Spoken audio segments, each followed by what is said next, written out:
Dan akhirnya, Bareskrim Polri menyatakan ijazah Presiden Joko Widodo adalah asli. Namun, seperti perkiraan, pihak penuduh seperti Rosuryo tetap belum menerima fakta itu. Roy malah mempersoalkan penggunaan kata identik oleh Bareskrim. Menurutnya, identik itu belum tentu asli. Yang asli adalah yang otentik. Lah, kayak mana? Oke, kita bantu dikit ya. Kalau ijazah Jokowi dibandingkan dengan ijazah teman seangkatannya, dicek kertas, tinta, stempel, font, dan lain-lain, semuanya sama, yaitu identik, yang artinya asli. Sedangkan otentik baru dipakai bila ada dua versi yang diduga, yang asli versus yang palsu. Tapi dalam kasus ini, yang dipertanyakan cuma satu. Jadi, bila penggunaan istilah identik dan otentik saja Roy Suryo masih gagal paham, maka wajarlah kepakarannya kita pertanyakan. Ini ibaratnya ada orang yang mau rampok bank. Bukannya pegang pistol, malah pegang pisang.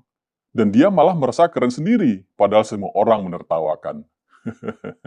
Aduh, tapi ya sudahlah ya. Kita hentikan pembahasan tentang Roy Suryo. Kita lanjut ke pembahasan yang lebih dalam. Kenapa ijazah Jokowi yang dipermasalahkan? Lalu, mengapa isu ini tidak akan berhenti sampai di sini?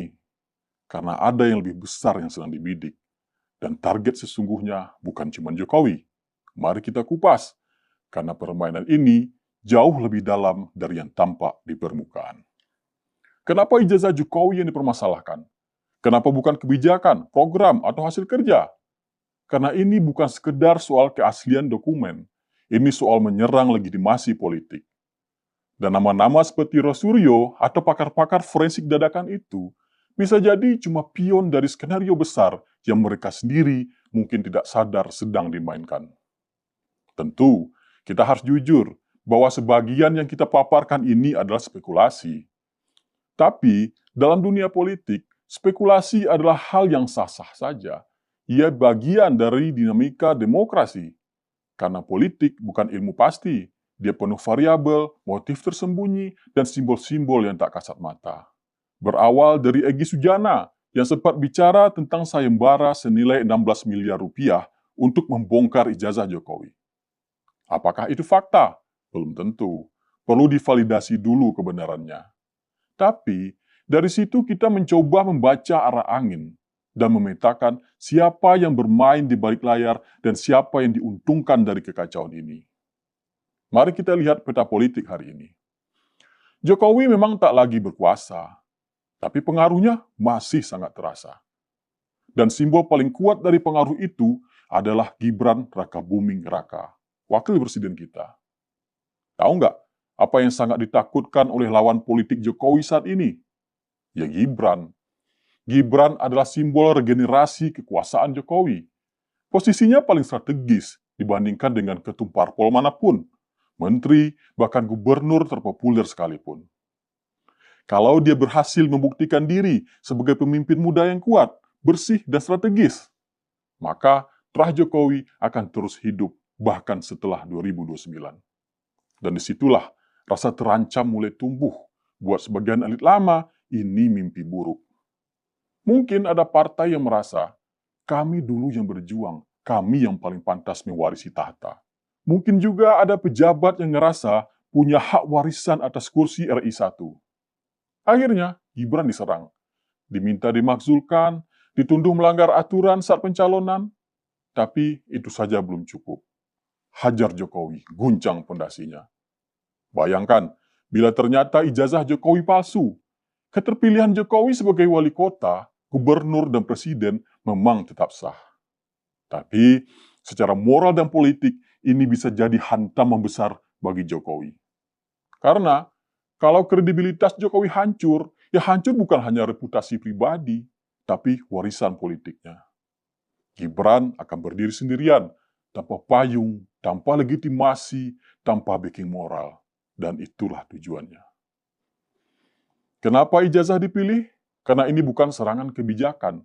Ini serangan karakter, lebih gampang dimainkan di media sosial. Dan meskipun polisi dan pengadilan sudah bilang ijazah itu asli, selalu ada celah untuk keraguan. Ah, itu mah rekayasa. Dan tuduhan-tuduhan lainnya. Ini bukan adu data, ini adu prasangka. Karena ketika Anda menyerang identitas seseorang, yang Anda robohkan bukan hanya cerita, tapi pijakan moralnya. Serangan terhadap simbol politik seperti ini ternyata bukan cuma terjadi di Indonesia. Dunia juga pernah menyaksikannya. Barack Obama, presiden kulit hitam pertama Amerika Serikat, diserang bertahun-tahun lewat isu birther. Katanya lahir di Kenya, bukan warga negara Amerika Serikat.